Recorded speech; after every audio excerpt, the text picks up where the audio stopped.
अस्सलामुअलैकुम नाज़रीन, drama serial तेरा वादा के आने वाले एपिसोड में आप सब देखेंगे। एक तरफ तो सारा जिसकी टेंशन की वजह से अचानक तबीयत ख़राब हो जाती है, इसी रिहान ने ही इत्तफाकन देख लिया और जल्दी में हॉस्पिटल लेकर जाता है। अली की कॉल आई तो उसे भी बता देता है, वरना अली तो आवाज़ सुन के बदगुमान हो गया था कि सारा रिहान के साथ है।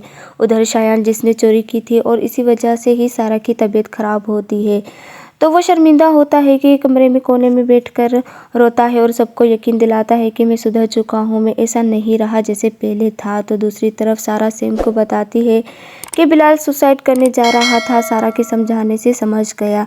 अपने भाई के पास जाने से पहले अपनी सास को बताती है कि मुझे ज़रूरी काम से जाना है, लेकिन सेम की सास साफ इनकार करती है और कहती है शादी के बाद अपनी आदतें बदलनी पड़ेगी। ये सब कुछ नगीन देख के खुश होती है कि कैसे सेम की बेइज्जती हो रही है। सेम भी अपनी सास को कह देती है कि ऐसे आप मुझ पर बिला वजह रोक टोक नहीं कर सकती।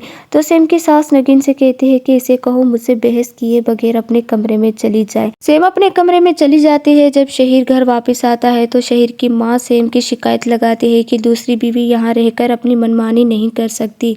शहीर दिल पे नहीं लेता क्योंकि वो अच्छे से जानता है अपनी माँ को। अब सेम जो इतनी मुश्किल से अपने ससुराल से भाई के पास आती है, मगर हो सकता है कि बिलाल मारी को लेकर फैसला कर चुका हो कि मैं अब मारी को एक्सेप्ट नहीं कर सकता। जिस पे जान देता था अब उसे छोड़ना चाहता हूँ। अब इसी दौरान सेम मारी के पास उसके मायके भी जाती है। मारी अपने मुंह से तस्लीम करती है और सेम के आगे शर्मिंदा होती है। मेरी लालच और मेरी ख्वाहिशों ने मुझे कहीं का नहीं छोड़ा।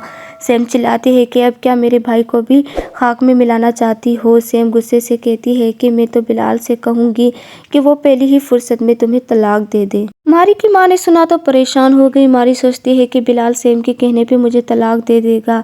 मारी अपनी हकीकत बिलाल को नहीं बता रही। उसको डर है कि कहीं बिलाल मुझे उसी वक्त ही तलाक ना दे। तो ऐसे में व्यूअर्स, आपको क्या लगता है कि मारी अपनी सारी हकीकत बिलाल को बता पाएगी? अपनी राय कमेंट में देना ना भूलिएगा। और अगर मेरे चैनल पे नए हैं तो मेरे चैनल को भी जल्दी से सब्सक्राइब कर दे। शुक्रिया।